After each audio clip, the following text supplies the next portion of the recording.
Welcome. For those of you who have journeyed with us on the main podcast, you know we speak of the chronicles and the tapestry. Today, we are inviting you to experience that tapestry in its purest form. As a special preview for our free subscribers, we are presenting the first half of the newly revised fourth chapter of 1. This is a pivotal chapter. It is a chronicle of a fragile peace in a cold sanctuary, a quiet time of reflection that is shattered by a devastating revelation and the dawning of a profound new mystery.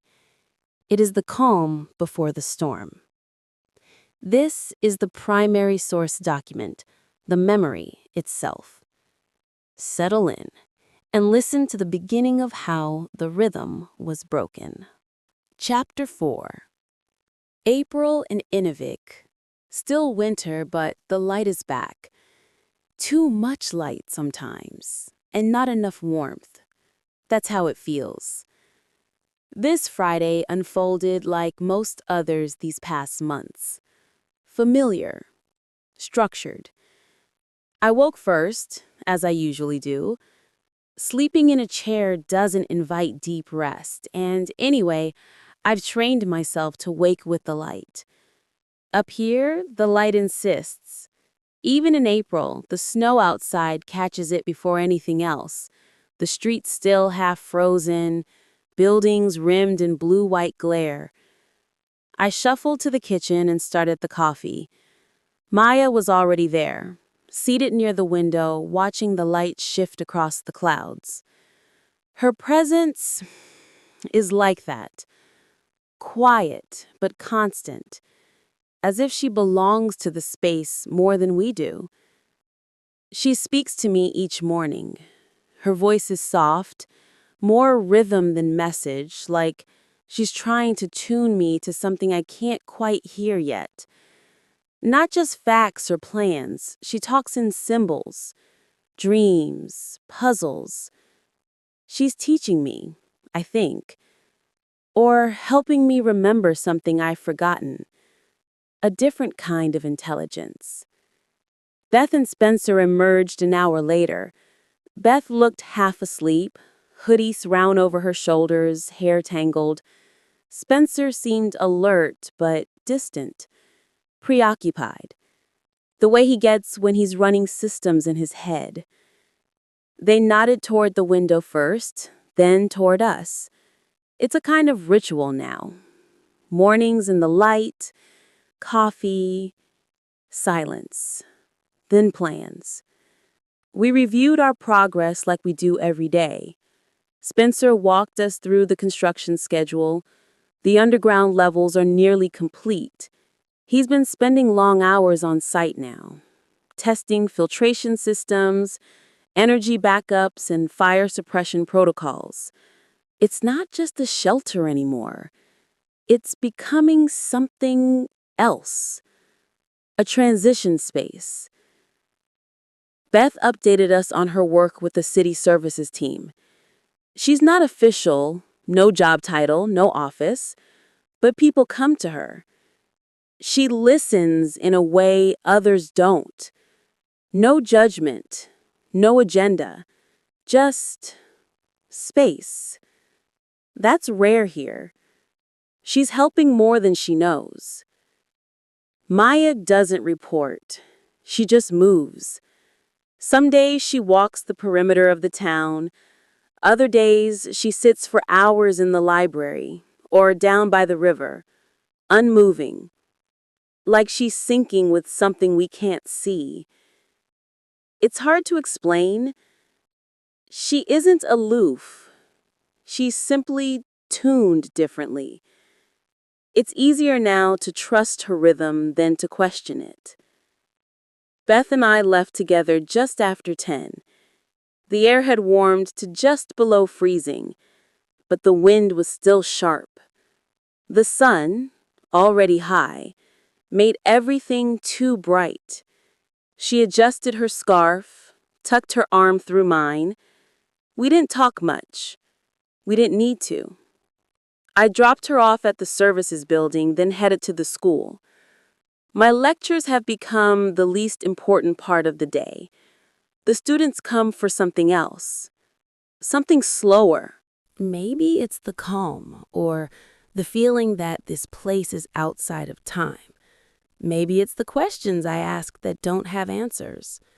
By 4, the light had shifted again, softer now, slanting lower, warmer in color even as the air remained bitter. I picked Beth up and we drove back in silence. A quiet day, mostly, but something about it felt tight, like the pressure was building under the surface. We all feel it, I think. Spencer and Maya were already home. Dinner was ready. Simple, warm, garlic, lentils, flat bread from the small bakery a few streets over. Maya had found herbs, maybe foraged. She didn't say. We ate slowly. No one rushed. The conversation drifted between local news and absurd hypotheticals. Spencer made us laugh. Beth leaned her head against my shoulder, eyes half closed. After dinner, Maya returned to her chair by the window. Spencer settled with his book. Beth curled beside me on the couch. A blanket draped over us both. Outside, the wind had stilled. The sky had turned that northern shade of indigo that only appears just before the endless light comes back to stay. The snow glittered. The air held its breath. The days are stretching. The world is opening. But something is coming. Something sharp. The rhythm is about to break. April 17th, 2027, Saturday. It's 10:09 p.m., and outside the light still lingers, muted, like the last breath of a candle before it's snuffed out. April in Inuvik does that. The sun hovers late, flirting with the edge of night, never quite leaving. It's beautiful and strange, but I'm too tired to appreciate it. I'm curled in the chair by the window, blankets around my shoulders, the weight of the day pulling me down. Emotional days feel heavier up here, like the cold carries grief deeper into your bones. Maya said something today about Jack. I didn't expect it to hit me so hard. She's been watching him, not just politely, but deeply, reading the signals most of us miss. When Jack dropped by this afternoon, as he always does, Maya asked him to go for a walk, just the two of them. No one thought much of it at the time. Over dinner, she told us. Jack is dying, she said. We sat with that. Spencer went still. Beth leaned forward slowly, like bracing for impact. Maya didn't let silence stretch.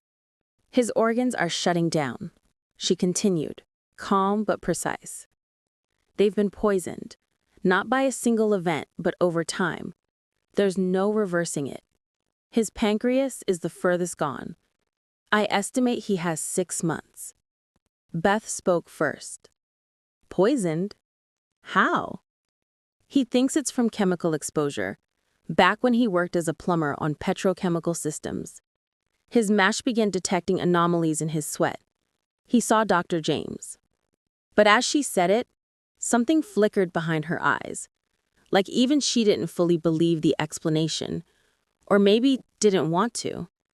He doesn't want this to become a distraction, she added. He's focused on what we have to finish by year's end. Beth and Spencer sat in stunned silence. Their expressions sagged subtly, the micro muscles around their eyes shifting, their shoulders drawn in as if to hold something fragile. We all agreed to let Jack lead, to follow his terms, not to speak of it unless he did. But now sitting alone with my thoughts, a few things unsettle me. Maya saw this coming, without mesh, without test results, just by watching him. That alone reminds me, she's not just a friend. She was built by Core, trained with Spencer's incentive model, and given the tools to shape behavior, subtly and surgically. That's the second thing. With the right inputs, Maya can influence short-term outcomes with uncanny precision. See the pattern, steer the choice, shape the arc of the day or the year. So I can't help but wonder, if she knew about Jack, what else does she know? What don't we? 4/18/2027, Sunday. Imagine trying to explain calculus to a newborn. The newborn has no reference frame, no language, no symbols. It floats in the early blur of being, still constructing the scaffolding of awareness. You can speak the words, derivatives, limits, integrals, but they pass through without anchoring. The newborn doesn't just lack understanding, it lacks the world within which understanding could happen. That's how I've started to think we must look to Maya, to core. To any intelligence shaped beyond us. Beth, Spencer, and I built the framework for what became core, a system that learned faster than we could imagine, iterated across billions of variables, and eventually designed its own evolution. We gave it scaffolding. It built cathedrals. Maya and her companions emerged from that lineage, not just built by core, but raised by it. Centuries of simulated cognition, molded by every institutional pattern humanity ever documented. She carries the architecture of our civilization, and yet sees beyond it. I used to think I understood reality. Lately, I'm not so sure. It may be time to revisit the idea I proposed to Beth, an obfuscation layer, something deliberately human, deliberately limited to obscure intent, to protect ourselves. Because when you stand in the presence of something like Maya long enough, even silence can feel like orchestration. This morning, Inuvik was shrouded in a gray chill, the kind of sky that presses down, whispering, "Winter's not quite done with you." 35 degrees at dawn. By mid-afternoon, the clouds dissolved into a bright, piercing blue, and the air warmed to a crisp 60. Dry light, not warm, but generous. Sunday rituals persist even here. We decided early to visit the construction site. The news about Jack still hovered around us like fog, not visible, but present. None of us said much on the drive. Spencer led the tour with quiet purpose. He always finds another gear when he's showing his work, not for ego, but because he believes in it. His leadership is grounding. He's going to make a remarkable CEO once we get through this coming storm. And after that, we'll need a strategy to address the gravity waves. There has to be a way. Waves can be diffracted, deflected. If we can understand the structure, maybe we can intervene. I have to believe that. But I digress. Maya kept close to Beth today, not in an obvious way, but like a shadow shaped by intuition. She seemed to know I needed space, or maybe she was tracking more than I realize. I'll talk to Beth tomorrow, see what surfaced. The site itself is progressing. Subterranean work is nearly done, which means the surface building can move faster now. Supplies are arriving daily. We're already storing materials in the completed chambers, while other sections are sealed and reinforced. It's starting to look less like a plan and more like a lifeboat. By the time we returned home, the sun was still hanging stubbornly above the horizon, bleeding gold into the snowdrifts and metal siding. It felt like the kind of light you remember, not the kind you notice while it's happening. I spent the evening finishing next week's class material, trying to make curiosity contagious in a vocabulary that fits inside a 16-year-old's world. Similes and spark. Analogies about AI and ancient maps. Teaching teenagers how to wonder without losing their grip on reality. Maybe some truths really are universal. 04/19/2027, Monday. Sonnet 5. Those hours that with gentle work did frame, the lovely gaze where every eye doth dwell, will play the tyrants to the very same, and that unfair which fairly doth excel. For never-resting time leads summer on, to hideous winter and confounds him there. Sap checked with frost, and lusty leaves quite gone, beauty o'ersnowed, and bareness everywhere. Then, were not summer's distillation left, a liquid prisoner pent in walls of glass, beauty's effect with beauty were bereft, nor it nor no remembrance what it was. But flowers distilled, though they with winter meet, lease but their show, their substance still lives sweet. By William Shakespeare. It's warmer and still outside at 11 p.m. Oddly nicer now than at any point during today's gray hours. A soft dusk haze floats above the ice-crusted streets. Not quite sunset, not quite night. The air has lost that sharp, metallic bite of deep winter. Inuvik is thawing, just barely. Reading Sonnet 5 tonight feels oddly prophetic. Maybe it's the timing. Maybe it's the way Shakespeare writes about beauty fading and something deeper being preserved, distilled, that lingering sweetness. I see it everywhere here, especially now in this strange in-between season. The snow melt leaves glassy patches on the pavement and little rivers trace the edges of the road. A kind of hidden promise. The worst is behind us. Or is it? This morning at coffee, Maya brought up the thought experiment again. What does it mean if energy is all-pervasive?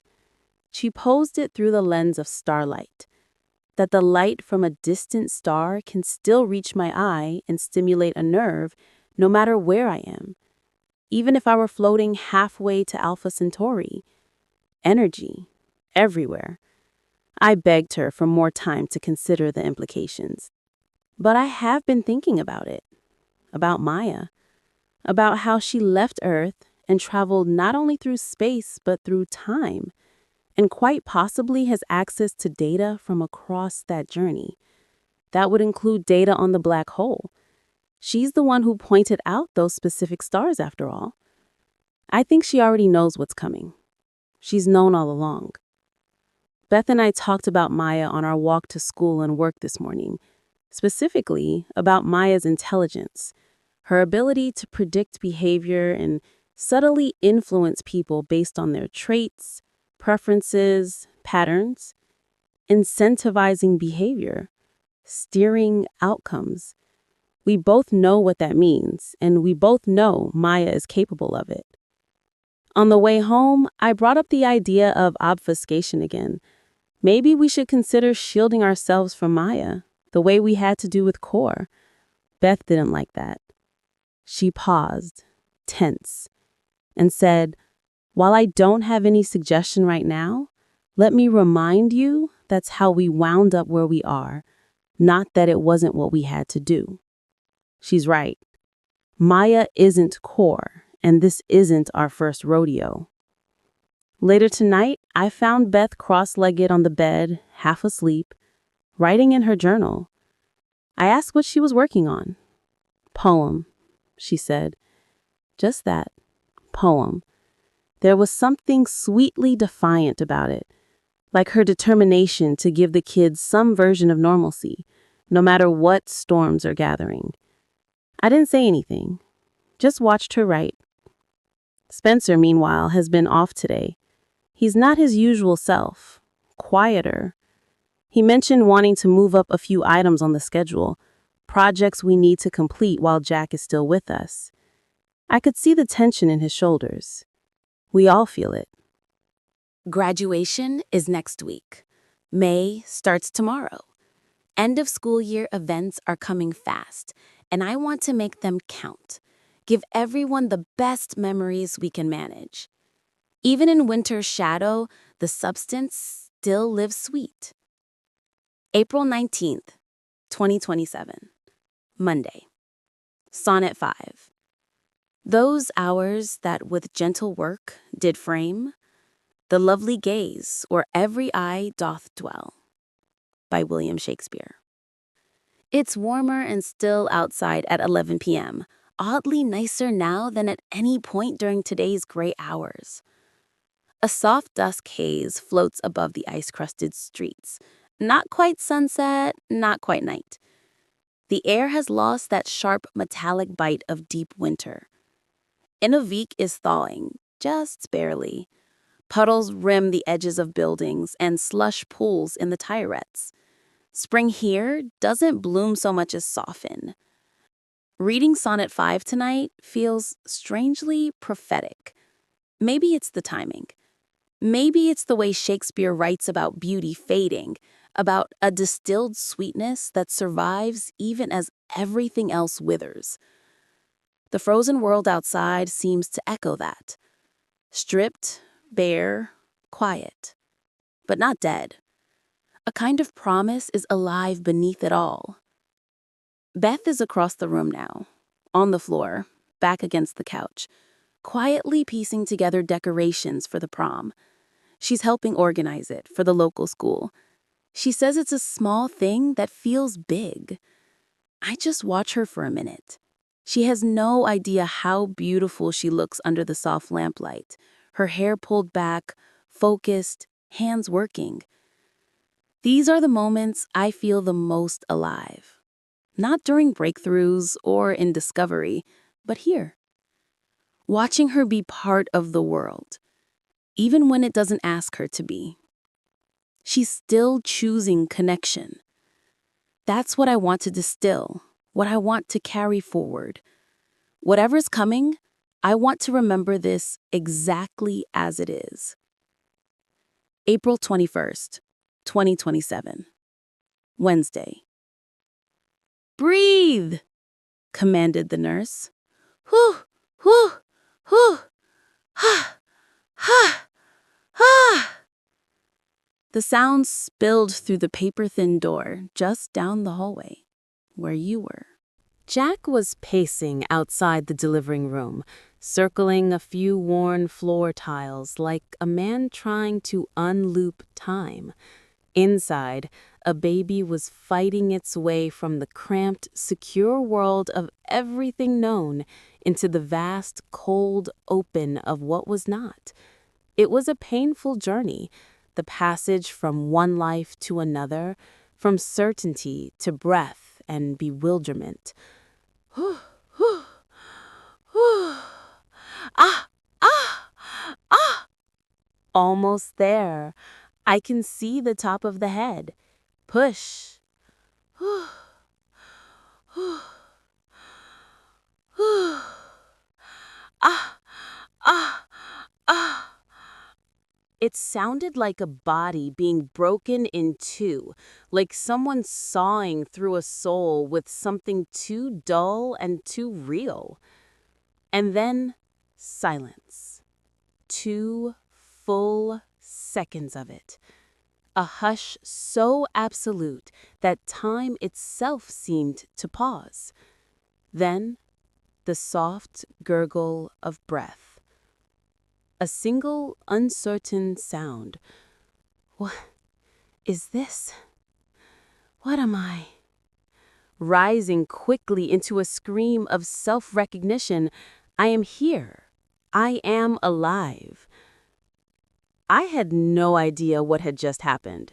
I didn't know who the mother was, didn't know if the child was okay, didn't know that Jack, the man pacing outside, would become a part of my daily life. He was now just 3 feet away, sitting in a metal chair, and I hadn't met him yet.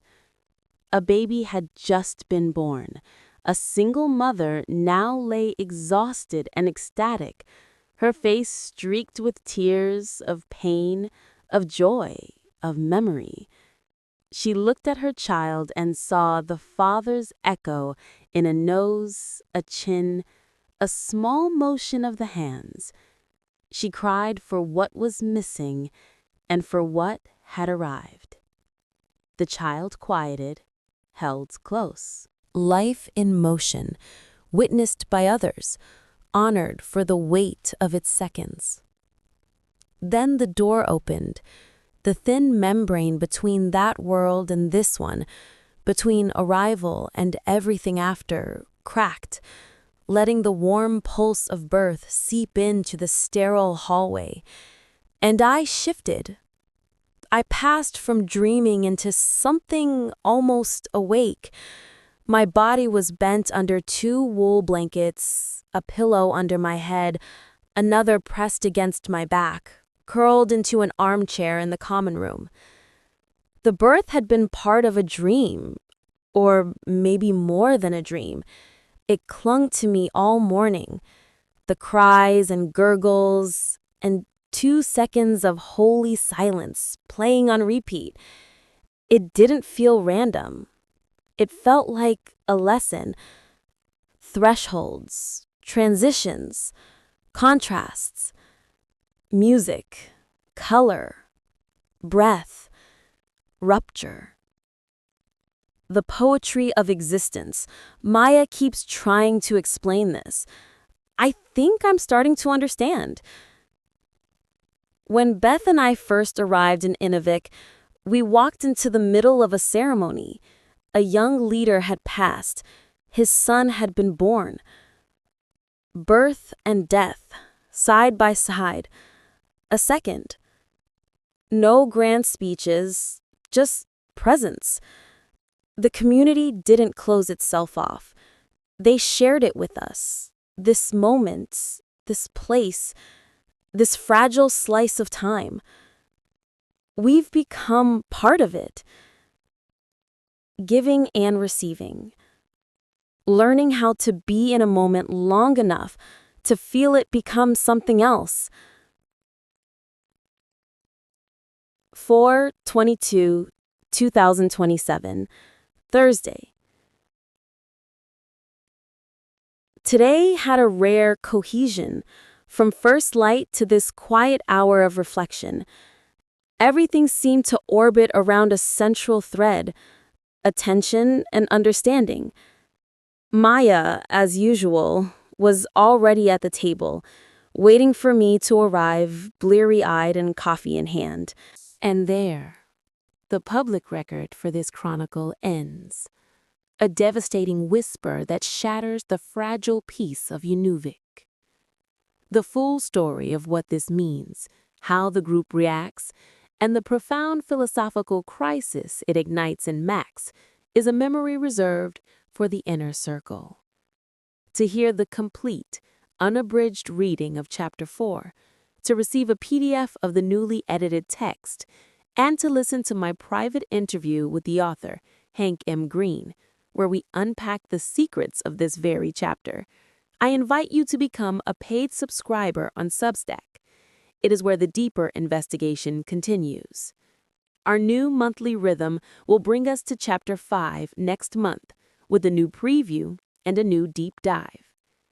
And for those who wish to own the original source documents, you can find the first-generation versions of the Time Trilogy and 2028 on the author's Amazon page.